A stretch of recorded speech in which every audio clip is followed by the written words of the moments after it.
교동문 1번 시편 1편을 교독하시겠습니다. 복 있는 사람은 악인들의 꾀를 따르지 아니하며 죄인들의 길에 서지 아니하며 오직 여호와의 율법을 즐거워하여 그는 시냇가에 심은 나무가 철을 따라 열매를 맺으며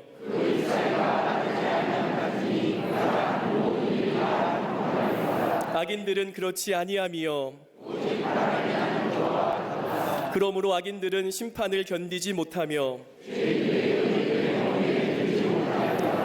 무릇 의인들의 길은 여호와께서 인정하시나 악인들의 길은 망하리로다. 아멘.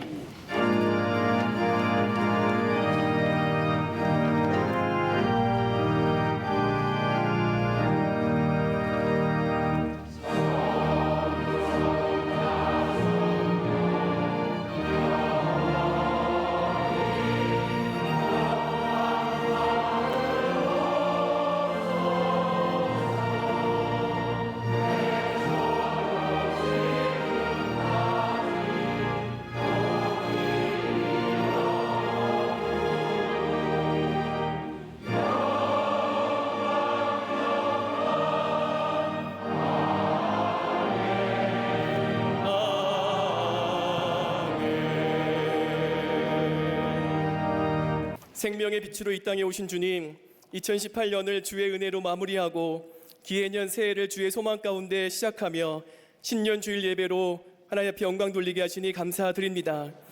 이 시간 친히 임재하시어 영과 진리로 드리는 우리 예배를 기뻐 받으시고 참된 안식과 평안을 허락하여 주시옵소서. 십자가 앞에 우리의 모든 죄와 허물을 내려놓사오니 거룩하신 보혈로 덮으시고 성령의 불로 안수하시사 주홍같이 붉은 죄를 도말하여 주시옵소서. 다시는 세상을 버타여 두 주인을 섬기지 않게 하시고 전적으로 하나님을 신뢰하며 성령의 인도하심에 기쁨과 감사함으로 순종하게 하여 주시옵소서. 주님의 핏값으로 세우신 한국교회가 세속화와 물질주의, 이단의 공격을 오직 복음의 능력으로 이기게 하시고 십자가 부활 재림의 순전한 복음을 붙잡고 영혼 구원과 민족 구원에 앞장서게 인도하여 주시옵소서. 그 중심에 광림의 제단을 세우시고 세상에 무릎 꿇지 않는 능력의 제단이 되어 하나님을 기쁘시게 하며 장자교회의 사명을 감당케 하시니 그 은혜 감사드립니다. 올 한 해 믿음의 선한 증거로 세상을 화평케 하며 사랑의 수고가 넘치는 교회로 든든히 서게 하여 주시옵소서. 모든 광림의 권속들이 말할 수 없는 하나님의 은혜를 누리며 하나님께 영광 돌리게 하시고 중심으로 헌신할 때 풍성한 열매와 하늘 상급을 허락하여 주시옵소서. 기도로 준비 중인 임원 전주 훈련 가운데 함께 하시고 강사 목사님의 성대를 보호하시며 모든 임원들이 참석하여 말씀의 은혜 받고 헌신을 결단하는 축제의 시간으로 구별하여 주시옵소서. 추운 날씨 가운데 진행 중인 수도원 리모델링을 안전하게 지켜주시고 한국교회를 섬기는 기도의 성산으로 아름답게 세워지게 함께하여 주시옵소서. 하나님의 기업의 선물인 자녀손들이 세상의 가치가 아니라 하나님의 말씀에 순종케 하시고 청년의 때의 여호와를 경외하고 창조주를 기억하며 세상을 변화시키는 영적 리더로 장성하게 하여 주시옵소서. 시대의 영적 거장으로 감독님을 세우시고 하나님의 구원 역사의 중심에서 해외 선교를 위해 일평생 헌신하게 하시니 감사드립니다. 지치지 않는 체력과 청년의 강성함 주시고 선교 비전을 성취하는 발걸음마다 동행하여 주시옵소서. 선한 목자의 심정으로 우리 재단을 이끄시는 담임 목사님께 성령의 전신갑주 입혀주시고 하나님 나라의 진리를 선포하며 예수님을 드러내는 능력의 종으로 기름 부어 주시옵소서. 이 시간 선포하시는 말씀이 잠자는 우리 영혼을 깨우는 하늘의 음성 되게 하시고 지친 영혼을 소송케 하며 새 힘과 능력을 주는 하늘 만나로 기름 부어 주시옵소서. 신실한 신앙 고백과 아름다운 선율로 찬미의 제사를 올리는 갈릴리 성가대와 오케스트라 찬양 기뻐 받으시고 하늘의 축복의 문이 열리고 우리의 심령의 문이 열리는 은혜의 찬양으로 성별하여 주시옵소서. 사랑과 정성으로 주의 제단을 장식한 손길 위에 기도응답의 은혜가 넘치게 하시고 예배를 준비하며 땀 흘리고 중보하는 모든 헌신 위에 하늘의 신령한 복과 땅의 기름진 솟아내 복으로 충만케 하여 주시옵소서. 이 시간 성령 안에서 한마음으로 예배하며 몸된 제단을 세워가는 동서남북 지교회와 해외 선교지들을 기억하시고 본당과 동일한 영적 은혜의 물결이 흘러넘치게 하여 주시옵소서.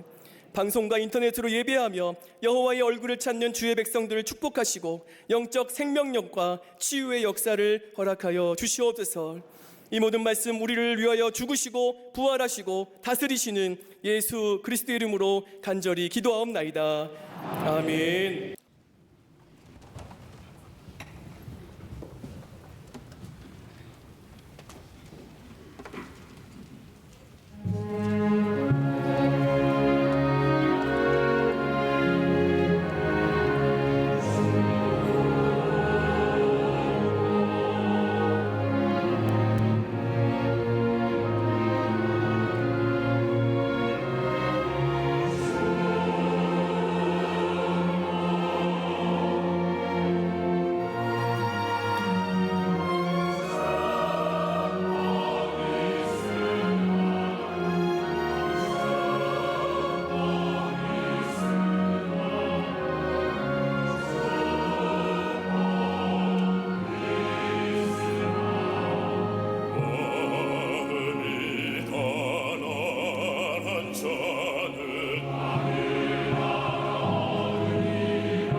우리 갈릴리 성가대와 오케스트라의 귀한 찬양에 감사합니다.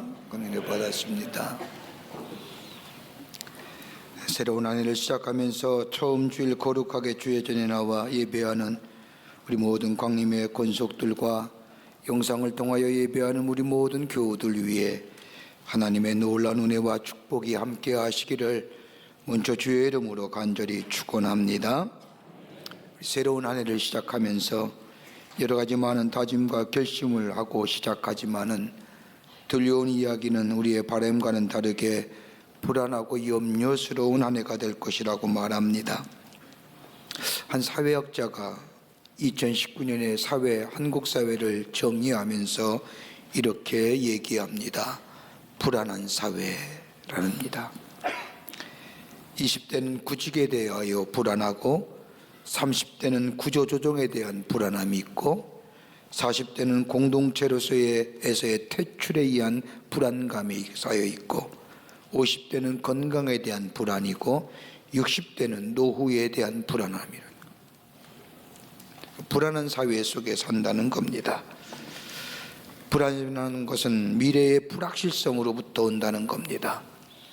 미래가 확실하면 우리에게 편안함과 소망이 넘칠 때인데 미래가 불확실하게 우리에게 염려와 불안, 이것으로 인하여 많은 사람들의 마음속에 부정적인 생각을 깃들게 한다는 겁니다. 그러기에 불안하기에 사람들은 눈에 보이는 것보다 보이지 않는 것보다 보이는 것에 더 가치를 두고 더 가지려고 한다는 겁니다. 그 대표적인 것이 바로 물질이라는 겁니다.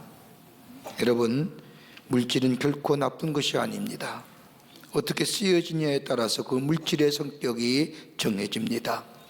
부정한 것에 쓰여지면 그 물질은 부정합니다. 그러나 좋은 것에, 선한 것에 쓰임받으면 그 물질은 선한 물질이 됩니다. 우리나라에도 몇 해 전에 큰 인기를 모았던 정의란 무엇인가를 란 책을 쓴 마이클 샌더슨이라고 하는 하버드 대학의 정치철학 교수가 쓴 근자의 책 가운데 돈으로 살 수 없는 것들이라는 책이 있습니다. 그 책에 보면 지금의 시대는 돈으로 살 수 없는 것들이 그리 많지 않다는 겁니다. 그래서 몇 가지 예를 듭니다. 저 죄를 지어서 감옥에 간 사람도 하루에 10만 원만 더 주면 혼자 편하게 지을 수 있는 감옥으로 옮길 수 있다는 겁니다. 자신을 진료한 주치의사에게 연 1,500불 내지 2만 불만 주면 주치의의 전화번호를 딸 수 있다는 겁니다. 그래서 아무 때나 전화합니다. 내가 지금 아프니 어떻게 하면 좋을까요? 어떻게 처방할까요? 의사가 친절하게 돌보아 줄 수 있는 돌봄 시스템을 가질 수 있다는 겁니다. 유럽연합기구에서는 지구의 온난화의 주범인 탄산가스 이거 배출할 수 없게 되어 있는데 1톤에 2만 원만 주면 배출할 수 있게 해준다는 겁니다. 안 되는 게 어디 있습니까? 법을 아무리 만들어놔도 할 수 있는 게 있지요. 저 뉴질랜드 항공사 같은 데는 항공사 마케팅 하는데 어떻게 하면 좋을까 아이디어를 내다가 33명의 젊은이들을 모았습니다. 그리고 머리를 빡빡 깎게 했습니다. 그리고 뒷머리에다 일회용 문신을 새겼답니다. 여러분, 가장 안락한 곳, 편안한 곳은 뉴질랜드입니다. 이렇게 뒤에다 문신 세워놓고 한 사람당 777불을 주었답니다. 그거 응모한 사람이 꽤 많았답니다. 일거리 창출이죠. 일자리 창출됩니다. 지금 시대에 무엇이든지 사고 팔 수 있는 시대라고 살고 있다고 해도 과언이 아닙니다. 그러기에 가치 있는 것에 대한 관심보다는 눈에 보이는 것, 손에 갖고 있는 것 더 관심이 많습니다. 성경도 이러한 사람 한 사람 소개합니다. 그게 오늘 본문의 말씀입니다. 야곱이란 사람입니다. 전형적인 보통의 사람입니다. 동생으로서 형이 받을 기업을 부당하게 받은 사람입니다. 전혀 복받지 못할 성품의 사람인데 그가 가지고 있는 복에 대한 간절함과 정열 때문에 복받은 사람입니다. 자신의 욕망과 자기가 생각하는 어떤 것을 이루기 위해서는 좌고우면하지 않습니다. 꼭 이루고 마는 사람입니다. 그러기에 자신의 가지고 있는 부에 대한 욕망을 이루기 위해서 아버지도 속입니다. 형도 속입니다. 아버지를 속이고 형과 불화하고 더 나아가 하나님 앞에서 거짓 행위합니다. 자기가 원하는 사람과 결혼하기 위해서 무려 14년이나 머슴 생활 마다하지 않습니다. 집념의 사나이입니다. 자수성가의 모범이라 할 수 있을 겁니다. 그가 가지고 있는 염원은 오직 하나뿐입니다. 큰 가정을 이루고 부자가 되어야 한다는 겁니다. 족장이 되어서 세상을 호령하는 것, 강력한 권세를 가진 사람으로 살아가는 것, 이거 야곱이 가졌던 꿈입니다. 지극히 인간적이고 세속적이고 보통 사람의 욕망입니다. 꿈만 가지고 있는 것이 아니라 실천했던 사람입니다. 그러기에 이 야곱은 드디어 그 꿈을 20년은 넘게 일한 결과 얻어가지고 오늘 성경 말씀을 보면 자신의 고향으로 돌아옵니다. 금이 환영하는 겁니다. 그런데 문제는 이 야곱의 마음속에 두 가지 큰 문제가 있습니다. 하나는 죄의 문제입니다. 재산을 모았습니다. 자신의 욕망을 위해서 하나님을 몰라야 했던 것, 아버지를 속인 것, 형을 속인 것, 지금 다 이루고 보니 지난날에 그 죄가가 참으로 안타깝습니다.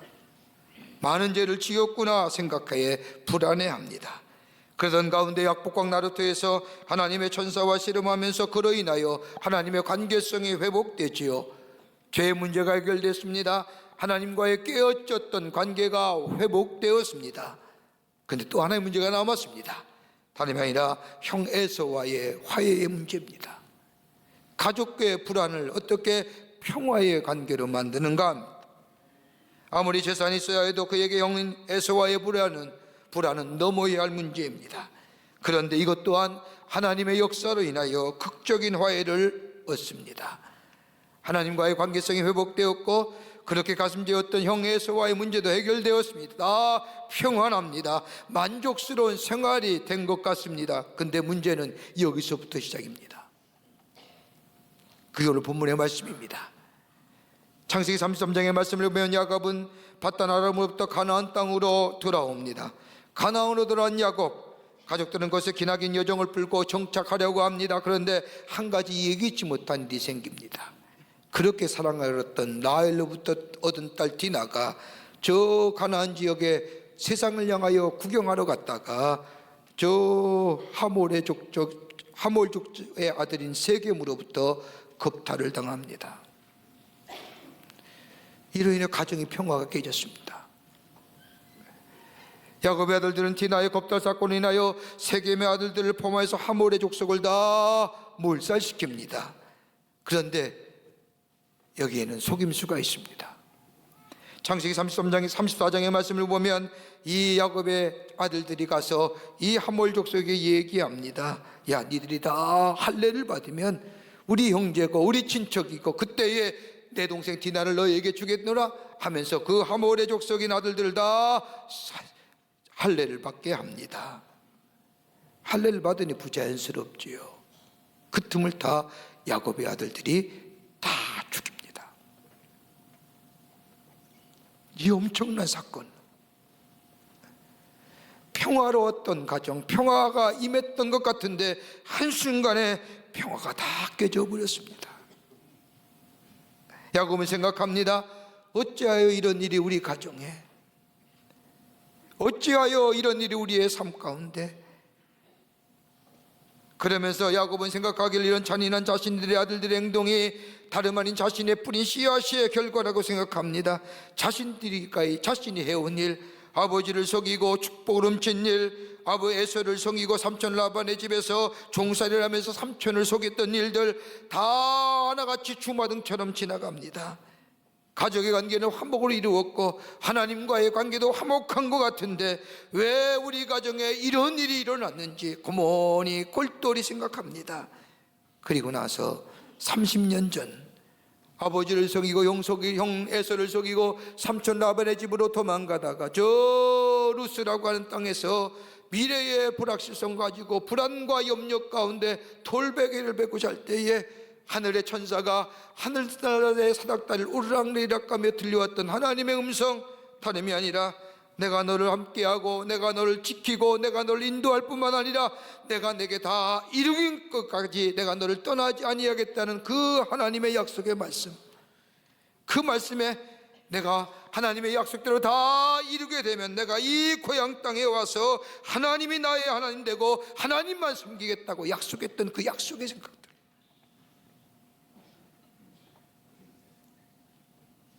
그 하나님의 은혜와 사랑, 하나님의 약속, 위기와 어려운 문제가 있을 때는 다 하나님 앞에 부르짖다가도 위기와 문제가 해결되면 까마득하게 잃어버렸던 자신의 삶, 그 하나님과의 약속을 생각해냅니다. 그리고 결단하지요. 그리고 베델로 올라가는 겁니다. 그게 오늘 본문의 말씀의 내용입니다. 베델로 올라가는 삶. 야곱에서의 베델은 하나님의 만났던 장소고, 야곱에서의 베델은 하나님의 약속을 받은 장소이고, 야곱에서의 베델은 다른 것이 아니라 하나님 앞에 응답받았던 장소. 그러기에 자신의 곤고한 삶, 문제 있는 삶, 정말로 벼랑 끝에 몰려진 삶, 미래의 불안함과 평안함이 없는 삶, 이걸 해결받기 위해서 야곱은 저 30년 전에 자신의 삶 속에 나타났던 그 하나님, 그 만났던 하나님의 장소로 발걸음을 옮기고 베델로 올라가는 겁니다. 여러분, 우리 어떻게 사실 겁니까? 우리 어떻게 살아야 될까요? 다름이 아니라 우리 안에 있는 베델이 회복되는 역사, 베델을 올라갈 때에 하나님의 주시는 약속이 우리 안에 성취될 뿐만 아니라 새로운 소망 있고 힘 있는 걸음을 걸어가게 되는 줄 믿습니다. 그 베델이 어느 것일까요? 어떤 자가 올라갈까요? 오늘 본문의 말씀을 통해서 몇 가지로 함께 말씀을 나누며 은혜 받기를 원합니다. 첫째는 정결한 자 되어야 됩니다. 깨끗한 자 되어야 됩니다. 오늘 2절 말씀을 보십시오. 야곱이 이에 자기 집사람과 자기와 함께한 모든 자에게 이르되 너희 중에 이방 신상을 버리고 자신을 정결케 하고 의복을 바꾸라. 자신의 가정에 닥쳐온 엄청난 이 시련과 이 문제, 다른 것이 아니라 하나님 앞에 엎드려 기도할 때 하나님의 음성이 들려오기를 다름이 아니라 저 베델로 올라가라는 겁니다. 깊은 절망 가운데서 하나님을 만났던 그 장소, 하늘로 통하는 사다리를 보았고 하나님의 음성을 들었고 그 하나님의 음성 가운데 하나님 앞에 약속했던 그 장소, 처음의 상태로 돌아가라는 겁니다. 여러분, 성경에는 돌아간다는 말이 자주 나옵니다. 돌아간다는 성경에 나타난 말은 세 가지의 의미가 담겨져 있는데, 하나는 고향으로 돌아간다, 즉 하나님 나라로 돌아간다는 겁니다. 또 하나 돌아간다는 의미는 자신의 삶의 위치가 잘못되었음을 깨달았기에 돌아간다, 죄인지하는 겁니다. 또 하나 돌아간다고 하는 것은 다름이 아니라 완전한 삶의 방향, 마음의 방향에 전환합니다. 회개 의미합니다. 죄인지가 아니라 컨버전이라는 것.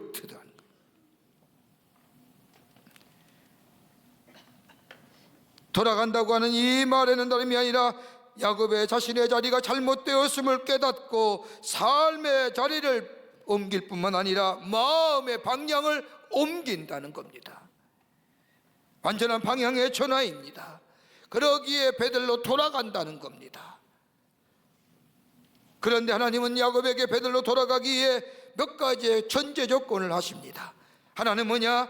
너희 안에 이방 신상을 제거하라는 겁니다. 하나님을 믿으면서도 이방 것에 향하여 관심 가졌던 것들, 이방의 신상들, 다시 말한다면 종교의 혼합주의나 믿음의 혼합주의를 버려라는 겁니다. 하나님을 겸하여 섬겼던 것을 내려놓으라는 겁니다. 하나님 제일주의로, 하나님 우선주의로 살아가라는 겁니다. 믿음의 혼합주의지요. 많은 사람들이 예수를 믿는다고 하면서도 하나님보다 내 일의 것들, 내 삶에, 내 직업에, 내 취미에, 내 목표와 내 여간의 시간을 앞섰던 것을 이제는 우선순위를 바꾸어 보라는 겁니다. 하나님 제일주의로. 그럴 때에 베델이 회복되는 역사가 있는 거예요. 저는 새벽부터 참 가슴 아프고 들려오는 소식 안타까운 게 뭐냐면 터가 어떻고 풍수지리가 어떻고 거기는 뭐 기운이 어떻고. 여러분, 언제부터 우리나라가 그런 것에 의지해서 삽니까? 터가 문제입니까? 사람이 문제지요. 터가 언제부터 나빴습니까? 그런 거 생각하고 사십니까? 예수 믿으면서도 그런 거 생각하고 사십니까? 베델이 회복되지 않습니다. 터가 무슨 문제입니까? 사람의 됨됨이가 문제죠. 야고보에게 말합니다. 내 안에 이방 신상을 제거하라는 겁니다. 그랬더니 오늘 성경 말씀을 보세요. 저들이 가지고 있는 이방 신상들과 자기 귀에 있는 귀고리들을 야곱에게 주니라. 야곱이 그것들을 세겜 근처 상수의 나무에 묻어버리니라. 더 나아가 뭐라고 얘기합니까? 우리를 자신을 정결케 하라고 얘기합니다. 정결은 단순히 육체의 의미가 아닙니다. 마음이 정결합니다. 마음이 깨끗해야 됩니다. 그러기에 에베소서 22절과 25절의 말씀을 보면 너희는 유혹의 욕심을 따라 썩어져가는 구습을 쫓는 옛사람을 벗어버리고 오직 심령으로 새롭게 되어 하나님을 따라 의와 진리와 거룩함으로 지으심을 받은 새 사람을 입으라 라고 해요. 의, 그 진리, 거룩함, 이 우리 안에 있어야 된다는 겁니다. 구별된 삶의 모습이 있어야 된다는 겁니다. 다름이 아니라 구별된 삶의 모습은 하나님의 말씀에 순종하는 삶, 심령을 새롭게 되는 것, 진리와 생명의 말씀을 따라 사는 삶이 될 때에 우리의 자신이 의로움과 진리와 거룩함에 정결한 자 되는 겁니다. 더 나아가 뭡니까? 낡은 옷을 벗어버리고 새 옷을 입으라 하십니다. 낡은 옷이 어떤 겁니까? 나 중심의 삶입니다. 예수 믿는다는 거면서 예수보다는 내 중심으로 사는 삶의 모습. 이제 내 중심으로 삶았던 이 겉옷을, 낡은 옷을 벗어버리고 새 옷, 예수 중심의 삶, 예수가 내 안에 주인된 삶으로 갈아입으며 사는 삶. 그럴 때에 베드로전서 2장 1절에 나오는 말씀처럼 모든 악독과 모든 게을과 외식과 시기와 모든 비방한 말 우리 입에서 사라질 뿐만 아니라 정결한 자 되어 베델에 올라갈 뿐만 아니라 베델이 회복될 뿐만 아니라 하나님의 약속이, 하나님의 소망이, 하나님의 응답의 역사가 우리 가운데 있어지는 놀라운 하나님의 축복이 있게 되는 줄 믿습니다. 이거 하라는 거예요. 여기에 회복의 역사가 있고요, 여기에 치유의 역사가 있는 겁니다. 두 번째는요, 하나님만이 나의 하나님, 나의 도움이 되신다는 고백하는 자가 베델에 올라가는 겁니다. 하나님만이 나의 하나님 되십니다. 나의 도움 되십니다. 35장 7절의 말씀을 보십시오. 그가 거기서 단을 쌓고 그것을 베델이라 불렀으니 이는 그의 영낯을 피할 때 하나님이 그에게 거기서 나타나셨음이더라. 여러분, 야곱에서 베델은 소망의 장소입니다. 하나님이 또 오시는 소망의 장소였습니다. 베델에서 하나님 앞에 예배를 드릴 때의 미래가 보여졌고요, 베델에서 예배 드릴 때에 하나님의 약속의 성취가 그의 삶 가운데 이루어졌고요, 그러기에 베델에 올라가 하나님 앞에 예배한다는 것은 다름이 아니라 하나님의 소망, 하나님의 약속의 성취, 하나님의 인도와 보호하심이 다시 한번 우리의 삶 속에, 야곱의 삶 속에 있게 된다는 겁니다. 그 다음 말씀 보세요.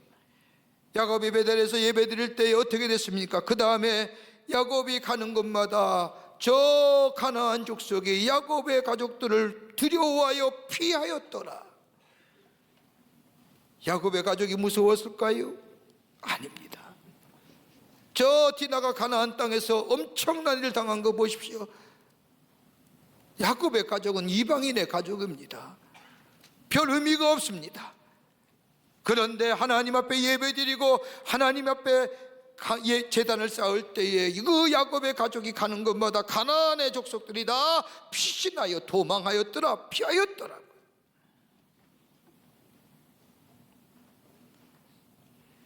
베델은 하나님과의 화해가 이루어진 장소입니다. 여러분 창세기 말씀을 보면 하나님께 제단을 쌓았고 예배를 드렸던 베델의 제단 이전에도 야곱의 조상들이 제단을 쌓고 하나님 앞에 예배 드렸던 것을 볼 수 있습니다. 아브라함이 베델 근처에서 제단을 쌓았고 헤브론에 제단을 쌓았고 이삭이 부엘세바에서 제단을 쌓았고 야곱이 세겜에서 제단을 쌓았고 제단을 쌓을 때마다 예배가 중심이 되고 하나님이 중심이 되는 삶이 됐을 때 하나님이 그에게 소망이 되고 그에게 능력이 되고 그의 삶을 인도하시고 지키셨던 것을 보게 됩니다. 그 베델이 회복되는 거예요. 그러게 야곱은 세겜 땅에서 제단을 쌓고 그 이름을 루스라 부르지 않고 뭐라고 얘기해요? 엘 베델. 베델이 뭐예요? 하나님의 집. 엘 전능하신 하나님의 집이라고. 하나님이 우리의 힘이 되어 주신다는 겁니다. 하나님이 기적을 베푸신다는 겁니다. 전능하신 하나님이 우리와 함께 하신다는 겁니다. 하나님만이 우리의 도움이 되신다는 고백입니다. 하나님께 소망을 두는 삶. 여러분 세상의 사람들은 세 내면밖에 없죠. 동서남북. 그러나 하나님 믿는 사람에는 하나가 더 있죠. 위가 하늘이 있는 거예요. 출애굽기 14장의 말씀을 보면 이스라엘 백성이 출애굽하여 하나님의 구원의 역사 놀랍게 경험합니다. 그리고 모세의 인도에 따라 저 가나안 땅을 향해 갔지요. 모세는 하나님을 믿었고 또 이스라엘 백성도 하나님의 약속을 믿었습니다. 그러기에 저들은 모세가 인도하는 대로 따라갑니다. 그런데 가다 보니 막다른 길입니다. 앞에는 홍해고 뒤에는 예굽의 군대가 쭉 추격해 옵니다. 그러다 보니 이스라엘 백성이 원망과 불평이 쏟아져 나옵니다. 저들의 원망과 불평은 다름이 아니라 왜 우리를 이곳에 이끌어내어 죽게 하느냐, 애굽의 공동묘지가 부족하느냐, 원성과 원망이 난무할 때에 출애굽기 14장 14절의 말씀을 모세가 나타나서 외칩니다. 여호와께서 너희를 위하여 싸우시리니 너희는 가만히 있을지어다. 무슨 얘기입니까? 소망을 하나님께 두라는 거죠. 여러분 땅의 문제를 가지고 땅의 것으로 풀면요 더 얽히고 설키는 거예요.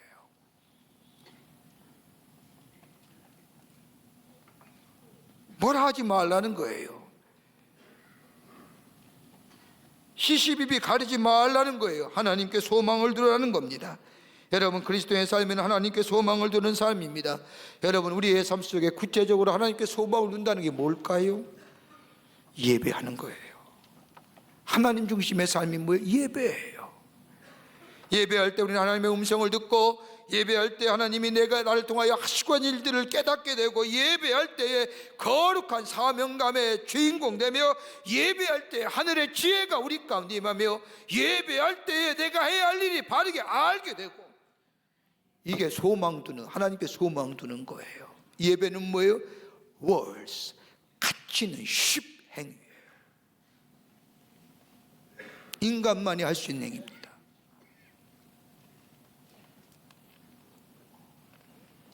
야곱은 기억한 거예요. 아, 내가 저 30년 전에 저 루스란 땅에서 미래의 불확실성에 소망이 없을 때에 불안과 염려 가운데 돌베개를 베고 이리 누워 저리 누워 뒤척이던 삶, 앞으로 내 미래가 어떻게 될까? 그럴 때 하나님의 음성을 듣고 하나님의 약속을 듣고 하나님께 소망을 두고 그 베개를 가져다가 단을 쌓고 베델, 그거 기억하는 겁니다. 그리고 다시 베델의 회복을 하는 거예요. 하나님께 소망 두는 겁니다. 하나님만이 나의 도움 되십니다 라고 하는 거예요.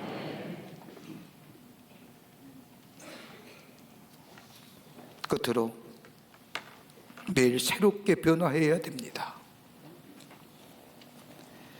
오늘 우리가 아직 읽지는 않았지만 본문 창세기 35장 10절의 말씀을 보면 하나님은 야곱에게 말씀하십니다. 그에게 이르시되 내 이름이 야곱이다마는 내 이름을 다시는 야곱이라 부르지 않겠고 이스라엘이 내 이름이 되리라 하시고 그가 그의 이름을 이스라엘이라 부르시고 야곱이 새 이름을 받습니다. 여러분 성경에 나오는 이스라엘 백성의 이름은요 단순히 개인의 이름을 부르는 수단 그것으로 끝나는 게 아니라 이상의 뜻을 갖고 있습니다. 이스라엘 백성에서의 이름이라는 것은 그 사람의 본성이고 그 사람의 성격이고 그 사람의 성품이고 더 나아가 그의 미래를 얘기하는 겁니다. 여러분, 야곱의 뜻이 뭘까요? 제이컵이라는데 그 본래 의미는 다름이 아니라 밀어내는 사람, 뒷발꿈치를 움켜쥔 사람. 여러분, 얼마나 교활한 사람입니까? 뒷발꿈치라는 게 지금의 아킬레스건 아닙니까? 아킬레스건을 잡는다는 게 뭐예요? 약점, 다른 사람의 좋지 않은 점 꽉 잡고 있다는 겁니다. 그럼 밀치는 사람이죠. 철저하게 남을 밀어내고 자신의 욕망을 채웠던 사람이, 남에게 치면 안 되는 사람입니다. 이름 자체가 그의 인생이, 그 성품이 어떻겠습니까? 교활하지 않습니까? 사실 그랬지 않습니까? 삼촌 라반의 집에 갈 때 어떻게 그가 재산을 모았고 어떻게 그가 부를 이루었을까요? 교활하지요. 아버지 속인 것 보세요. 그 성품이, 그 인격이, 그의 미래가 그의 이름 속에 고스란히 담겨져 있는 겁니다. 그런데 하나님은 이런 야곱을 계속 쫓아다닌 겁니다. 교활함에도 불구하고 자신의 이익을 위해서는 하나님도 정의도 진리도 나 몰라 했던 이 야곱, 하나님 한 번도 그의 삶 떠나본 적이 없습니다. 야곱은 혼자 행동하고 결정할 때도 하나님은 그냥 보고 계신 것이 아니라 그와 함께 일하셨습니다. 그런데 야곱이 이름이 변한 데가 오늘 이름이 아닙니다. 처음이 아닙니다. 창세기 32장의 말씀을 보면 이 야곱이 하나님의 천사와 씨름한 때에, 분이엘에서 씨름할 때에 하나님께서 야곱에게 새로운 이름을 주셨습니다. 그때 이름이 뭐예요? 이스라엘입니다. 똑같은 거예요. 이미 그의 성품과 그의 인격을 하나님이 바뀌어 주신 거예요. 더 이상 야곱이, 다른 말로 말하면 더 밀어내는 사람이나 뒷발꿈치를 움켜쥔 사람이나 교활한 사람이 아니라 이제는 하나님의 사람, 하나님의 사람으로 그의 이름을 이스라엘이라 바꾸신 거예요. 근데 그걸 누리지 못하는 거예요. 그걸 깨닫지 못하는 겁니다. 잊어버리고 살았어요. 하나님의 은혜와 사랑이 그의 축복에 있었음에도 불구하고 잊어버리고 야곱은 잊어버린 바 되었지만 하나님은 잊지 않았고, 야곱은 아직도 그의 인격이 변화되지 않았지만 하나님은 그의 인격이 변화되기를 원하셨기에 그의 이름을 야곱이 아니라 이스라엘, 그럼에도 야곱은 아직 인간 모습 그대로 있는. 그러게 하나님은 야곱을 하기 뭐예요? 야, 베델로 올라가자. 너 베델로 올라가. 베델이 회복될 때 네가 정말 변화되고, 베델이 회복될 때 네 인격이 변화되고, 베델이 회복될 때 네 성품이 변화되고 네 미래가 달라지는 거예요. 여러분, 우리의 성품과 우리의 인격이 변화됩니까? 타고난 성품, 그 어찌할 수 없다 이런 얘기하죠. 그런데 변화되더라고요. 하나님이 그를 만지시면 그 성품이, 그 인격이, 그 미래가 달라지더라고요. 그게 베델이 회복되는 겁니다. 우리 가장 슬픈 일이 어떤 것입니까? 없어서요? 부족해서가 아니라 내가 변화되고 싶은데, 내 성품이 달라지고 싶은데 나 자신과의 싸움에서 매일매일 져버리는 내 삶. 그러나 베델이 회복되면 우리의 성품이 달라지지요. 우리의 인격이 달라집니다. 새로운 존재로 새로운 성품과 새로운 인격 가운데 살아갑니다. 그러게 바울이 고백했던 것처럼 보라, 이전 것은 지나갔으니 새 것이 되었도다 라고 하는 거예요. 새로운 성품이, 새로운 인격의 소유자 되었다는 겁니다. 누구 안에서요? 예수 그리스도 안에서요. 베델이 회복되면 우리의 성품이 달라집니다. 우리의 인격이 변화됩니다. 그러기에 베드로전서의 말씀, 베드로서서의 말씀을 보세요. 저돌적이고 급한, 그래서 항상 남보다 실수만 했던 베드로, 그런데 예수 만나게 되어서 그가 변화될 때에 베드로전서의 말씀을 보십시오. 얼마나 성숙한 인격인지요.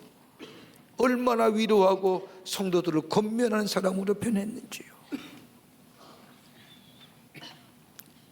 주님이 계시면 우리 안에 계시면, 베델이 회복되면 우리의 삶이, 우리의 성품이, 우리의 인격이, 우리의 미래가 달라집니다. 성경의 노아는 950살까지 살았답니다. 950살까지 장수했다는 사실이 놀랍겠지만 그가 어떤 생애를 살았는지, 그 생애를 비하면 그 숫자는 아무런 의미가 없지요. 노아의 생애에 대하여 기록한 창세기 6장 5절과 8절의 말씀을 보면, 세번역 성경을 보면 더 쉽게 노아의 성품을 알 수 있습니다. 창세기 6장 5절과 8절의 말씀을 보면, 주께서는 사람의 죄악이 세상에 가득 차고 마음에 생각하는 모든 계획이 언제나 악한 것일 뿐임을 보시고서 땅 위에 사람 지으셨음을 후회하시며 마음 아파하셨다. 주께서는 내가 창조한 것이지만 사람을 이 땅에서 쓸어버리겠다. 사람뿐 아니라 짐승과 땅 위를 기어다니는 것과 공중의 새까지 그렇게 하겠다. 그것들을 만든 것이 후회되는구나 하고 탄식하셨다. 그러나 노아만은 주님께 은혜를 입었다. 여러분, 나 하나가 변화되면요, 우리 가정이 달라집니다. 노아의 변화가 노아의 가정을 구원하고 새롭게 한 것, 노아의 변화가 하나님의 창조물을 새롭게 한 것처럼 나 자신의 베델의 회복의 역사가 세상을 창조물을 새롭게 할 수 있다. 노아의 한 사람의 변화가 저 후손으로 하여금 하나님의 구원의 역사의 주인공처럼 된 것처럼 나 하나가 베델이 회복될 때에 하나님의 놀라운 구원의 역사가 우리 후손에게도 미쳐지고 이루어지는 놀라운 일들이 있어지게 됩니다. 그러기에 내가 베델이 회복돼야 됩니다. 우리 안에 베델의 회복이 마음이 정결하고 하나님만이 나의 도움이 되십니다. 하나님만이 나의 성품과 나의 인격을 새롭게 하십니다 하고 베델로 돌아가는 내 삶의 자리에서 죄인지할 뿐만 아니라 컨버트하는, 거기에 하나님의 약속의 성취가, 하나님의 축복이 우리 가운데 임하는 그 약속이 우리 안에 있어 우리의 걸음이 견고한 걸음 되어 힘찬 발걸음을 내딛는 복된 삶 될 줄 믿습니다. 이런 믿음으로 승리하시는 여러분과 저와 되시기를 주의 이름으로 축원합니다. 하나님 감사합니다. 저희들 사랑하시고 자녀 삼으심에 감사합니다. 매일매일 우리의 삶 가운데 베델이 회복되게 하여 주시고 하나님 앞에 나아가는 심령들 되게 하여 주시옵소서. 마음이 정결한 자 되게 하여 주시고 하나님이여, 하나님만이 우리의 소망이 되어 주심을 고백하게 하여 주시고 매일매일 주의 은혜 안에서, 사랑 안에서 우리의 삶이 변화되어 선한 영향을 미치는 하나님 나라의 백성들 되게 도와 주시옵소서. 성령이 도우시고 인도해 주실 줄 믿으며 예수님의 이름으로 기도하옵나이다. 아멘.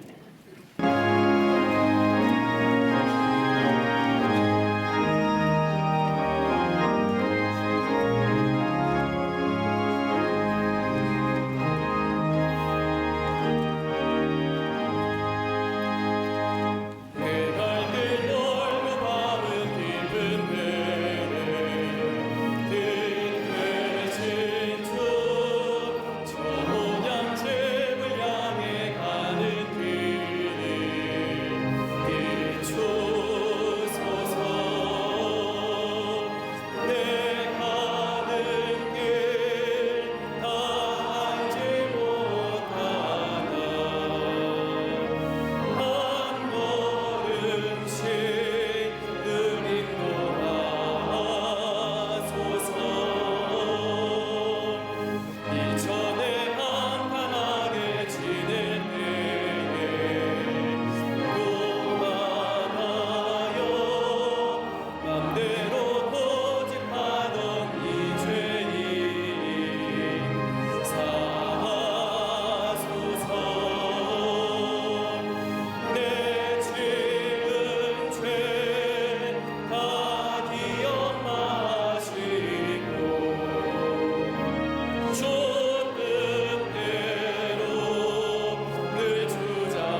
지금은 우리 주 예수 그리스도의 크신 은혜와 하나님 아버지의 한량없으신 사랑하심과 성령님의 인도하심이 거룩한 주일에 2019년 첫 번째 주일 주의 전에 올라와 마음과 정성을 모아 주 앞에 예배드리며 우리 안에 배들이 회복되어 하나님의 주시는 축복을 누리기로 결단하고 성전에 물러선 우리 모든 광림의 권속들과 영상을 통하여 이 예배에 참여한 한국교회 성도들과 그 밖의 거룩한 백성들 위해 주께서 지금으로부터 영원토록 함께 하시기를 간절히 축원하옵나이다.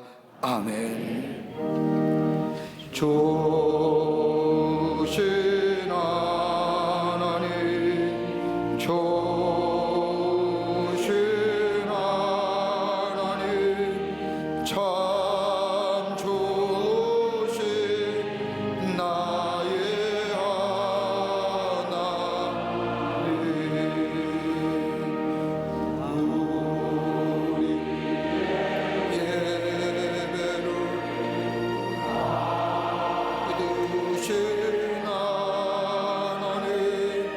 참